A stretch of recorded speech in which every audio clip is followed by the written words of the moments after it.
एक शहर जिथे आदाब आहे, नजाकत आहे आणि एअरपोर्ट्सवर उतरल्या उतरल्या एक ओळ हमखास दिसते, मुस्कुराइये आप लखनौ में है. पण गेल्या सीझन मध्ये लखनौ सुपर जायंट्सच्या फॅन्सला हसायला किंवा खुश व्हायला फारसे कारण मिळालेच नाही. मोठे प्लेयर्स, मोठ्या अपेक्षा, पण शेवटी 7वं स्थान. आता नवीन सीझन सुरू होत आहे, नवीन जर्सी आहे, नवीन माइंडसेट आहे, पण प्रश्न तोच आहे की यावेळेस LSG खरंच कमबॅक करणार का, की पुन्हा एकदा एक्सपेक्टेशन्सचं ओझं त्यांना खाली खेचणार. चला सगळे डिटेल्स मध्ये समजून घेऊया. लखनौ सुपर जायंट्सचा मागचा सीझन खूपच अंडरवेल्मिंग होता. ऋषभ पंत सारख्या मोठ्या खेळाडूवर मोठी गुंतवणूक झाली होती, कॅप्टन म्हणून जबाबदारी दिली, पण टीम कडून ज्या प्रकारचा परफॉर्मन्सची अपेक्षा होती तो मैदानावर दिसलाच नाही. 7व्या स्थानावरच फिनिश करणं ही या टीमसाठी नक्कीच निराशाजनक गोष्ट होती. पण या सीझन मध्ये पिक्चर थोडं वेगळं दिसतंय. कागदावर पाहिलं तर LSG कडे एक जबरदस्त स्क्वॉड आहे, विशेषतः त्यांचा top order. Mitchell Marsh, Adam Markram, Nicholas Pooran आणि ऋषभ पंत हे 4 खेळाडू जर फॉर्म मध्ये असतील तर ते कोणत्याही बॉलिंग अटॅकला उद्ध्वस्त करूच शकतात. मार्शचा आक्रमक खेळ, मार्क्रमची स्थिरता आणि पुरनचं विस्फोटक बॅटिंग आणि पंतचं अनअपेक्षित अंदाज, हे कॉम्बिनेशन या सीझन मध्ये सर्वात धोकादायक टॉप 4 सुद्धा बनू शकतं. म्हणूनच LSG ची स्ट्रॅटेजी खूप क्लिअर असणार आहे. पॉवर प्ले पासूनच आक्रमण करायचं, म्हणजेच काय तर सुरुवातीपासूनच मॅच कंट्रोल मध्ये येईल आणि अपोनेंटला प्रेशर मध्ये टाकायचं. जर हे 4 खेळाडू जर चालले तर मॅच तिथेच अर्धी जिंकले आहेत हे असं आपण म्हणू शकतो. पण प्रत्येक ताकदीसोबत एक कमकुवत बाजू सुद्धा असतेच. LSG साठी ती आहे त्यांचा lower middle order. Ayush Badoni, Abdul Samad आणि शहबाद अहमद हे नक्कीच क्वालिटी प्लेयर्स आहेत, पण हाय प्रेशर सिच्युएशन्स मध्ये त्यांनी अजून स्वतःला पूर्णपणे प्रूव्ह केलेलं नाहीये. जर टॉप ऑर्डर लवकर बाद झाला तर मॅच फिनिश करण्याची जबाबदारी यांच्यावर येते आणि तिथेच चिंता जी आहे ती निर्माण होते. बॉलिंग कडे जर आपण पाहिलं तर नावं खूप मजबूत आहेत.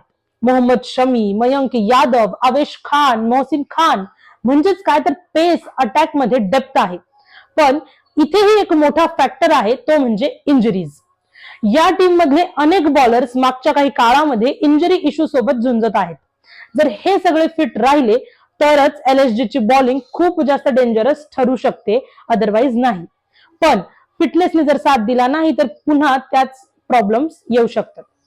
स्पिन डिपार्टमेंट मध्ये ही थोडी अनसर्टनिटी तर आहेच. हसरंगा हा एक मॅच विनर आहे, पण त्याची फिटनेस कायमच एक क्वेश्चन मार्क राहिलाय. दुसरीकडे दिग्वेश राठी सारखे युवा पर्याय पण आहेत, पण कन्सिस्टन्सी अजून सिद्ध करायची आहे आणि त्यामुळे स्पिन मध्ये एक स्टेबल विकेट टेकिंग ऑप्शन थोडासा इथे मिसिंग वाटतो. आता सगळ्यात महत्वाचा मुद्दा आणि महत्वाचा प्लेअर म्हणजे ऋषभ पंत.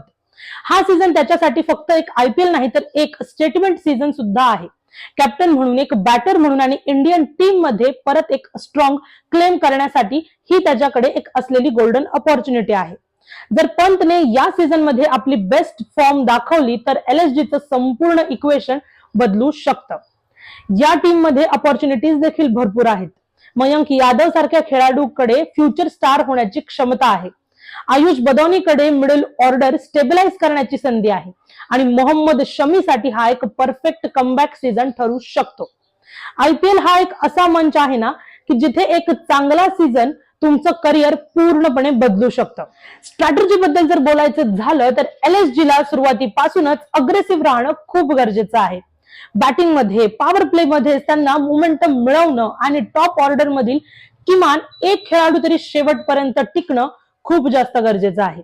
बॉलिंग मध्ये अर्ली विकेट्स घेणं आणि डेथ ओव्हरला कंट्रोल करणं हे त्यांच्यासाठी एक की पॉइंट असणार आहे. एकूणच जर पाहिलं तर लखनौ सुपर जायंट्स ही एक अशी टीम आहे जी कुठल्याही दिवशी मॅच जिंकू शकते, पण त्याच वेगाने ती मॅच हरूही शकते. जर टॉप ऑर्डर चालला आणि बॉलर्स फिट राहिले तर ही टीम टॉप 4 मध्ये नक्कीच जाऊ शकते. पण जर मिडल ऑर्डर कोसळला किंवा इंजरीज जर आड आल्या मग पुन्हा एकदा यांना स्ट्रगलच करावं लागेल. म्हणूनच शेवटी एकच मोठा प्रश्न इथे यावेळेस आहे की यावेळेस LSG खरंच त्यांच्या फॅन्सला मुस्कुराने का मौका देणार का? तुमचं प्रिडिक्शन काय आहे? LSG टॉप 4 मध्ये जाणार का? हे आम्हाला कमेंट्स मध्ये नक्की सांगा. व्हिडिओ जर आवडला असेल तर त्याला लाईक करा आणि अशाच IPL अनालिसिस साठी चॅनलला सबस्क्राईब करायला विसरू नका.